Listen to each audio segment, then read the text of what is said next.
My name is Caroline James Lukuchu. I'm in Form 2 at London Secondary School. And now we are in laboratory of chemistry for the preparation of oxygen. As you can see, oxygen is very important in our life. And there are many uses of oxygen for respiration and combustion. And also this preparation of oxygen can be done at schools, in industries, and also at home. And naturally oxygen is found in air, and it occupies about 21% by volume and 23% by weight. But also it can be formed in a combined state with other substances like water, like oxide, sulfur, and carbonate. Now let me welcome my friend to continue the next part. Okay, let me proceed with chemical substances, which chemicals which are going to use in preparation of oxygen gas. There are two chemicals which are going to use, which are potassium chloride and hydrogen peroxide.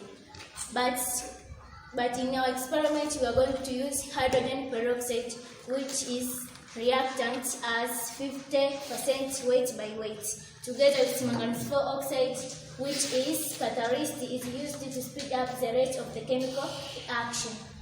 This method is called the catalytic decomposition of hydrogen peroxide. Let me welcome my colleague to continue with next part. Okay, thank you. Let me continue with this part of material in apparatus. In front of me is there an apparatus which we are going to use in this experiment. This one is bottle flask, and this one is reagent bottle. In our experiment, we are going to use this reagent bottle instead of this bottle flask in order this reagent bottle to fit here in this apparatus. And this one is gas jar, which used for correction of gas. And this one is thin stove funnel, and this one is burette. In our experiment, we are going to use this burette in order to control the amount of hydrogen peroxide. This one is behave shelf, which used for hold this gas jar.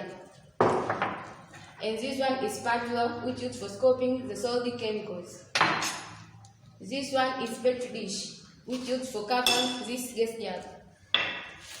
This one is filter funnel, which used for filling the solution.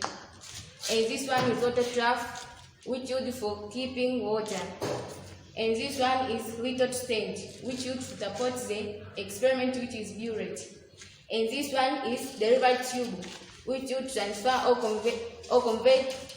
which used to transfer the gas from the reagent bottle to the gas jar through the behave shelf.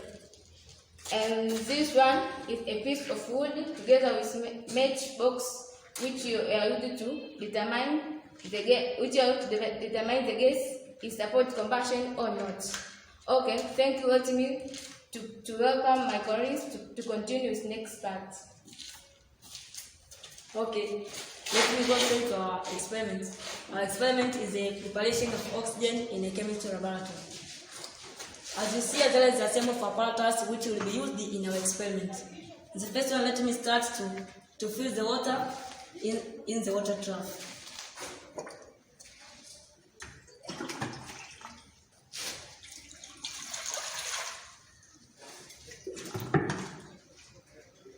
As you can see now, my colleague is putting the water in the water trough.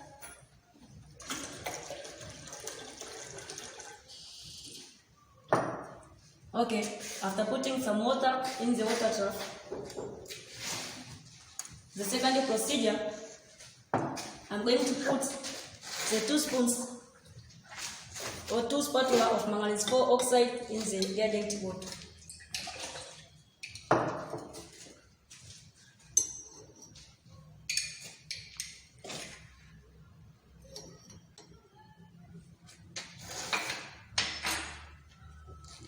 After that, let me insert the filter funnel on the burette. Then, this is hydrogen peroxide as a reactant in our experiment. I'm going to fill it through the filter funnel to the burette.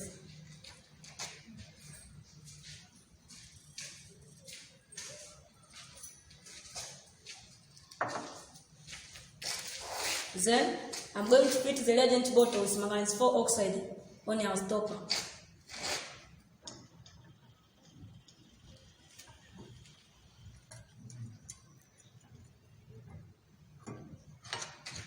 After that, I'm going to fill some water in the gas jar.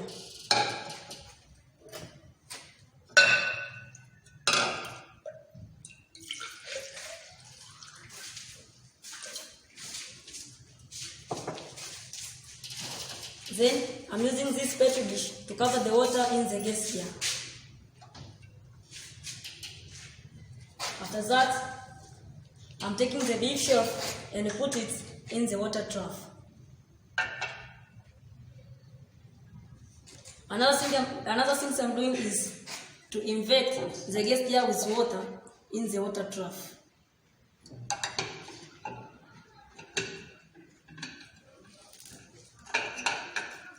After that, I'm going to remove the gas jar with water from the petri dish to the gas jar.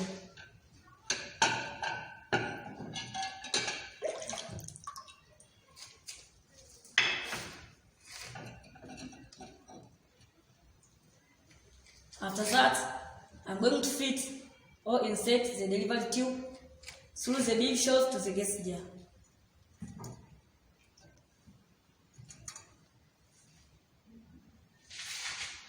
After that, I'm going to allow the hydrogen peroxide to fall from the burette to the reagent bottle which contains manganese 4 oxide drop by drop.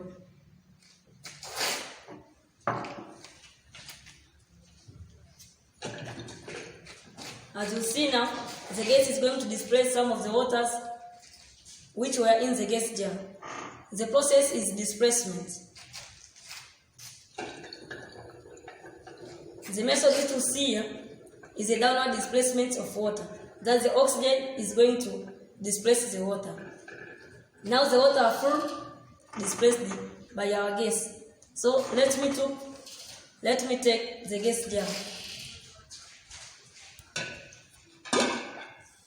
First, I'm removing it from the big shelf to the petri dish.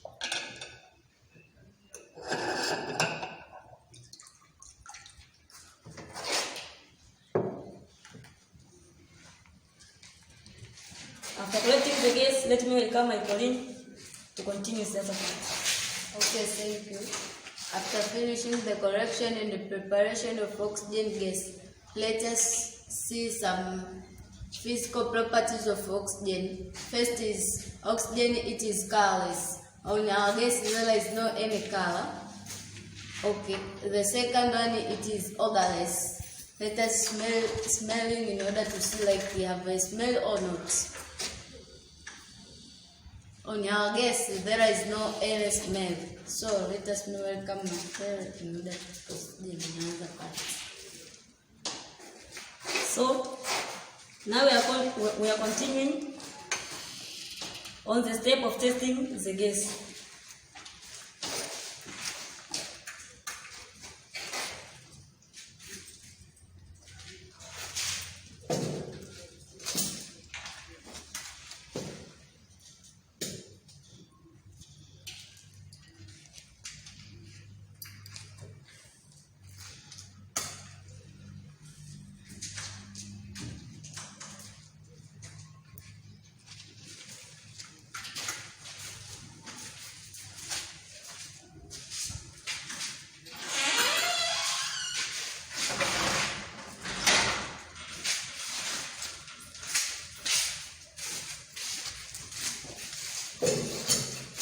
Then now we are going to test the gas, if in the gas jar there is a gas or not.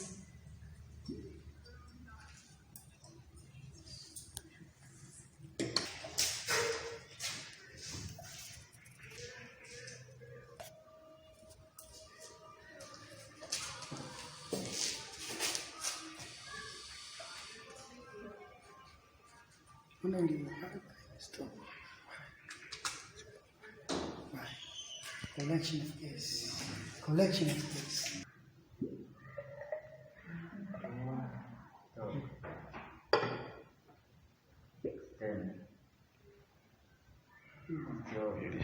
To test the gas, if there is the gas in gas jar or not.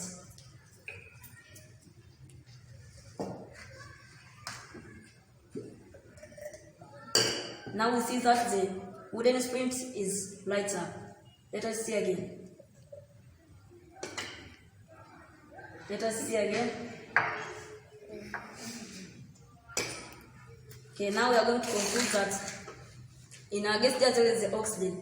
That's why the wooden sprint was a lighter. And the chemical properties of oxygen it support combustion. So let me welcome my comrade to finish our experiment. Okay. I think we have learned more and more about the preparation of oxygen gas in the laboratory. I think we have known the apparatus, procedures which we can use to prepare our gas. So for today, we prepare it in the laboratory by using the method of catalytic decomposition for hydrogen peroxide. But this gas can be produced in the larger scale in industry, and the most common method which are used there is fractional distillation of liquefied air. So for today is the end of our lesson. Don't miss next lesson. Thanks and goodbye. Bye.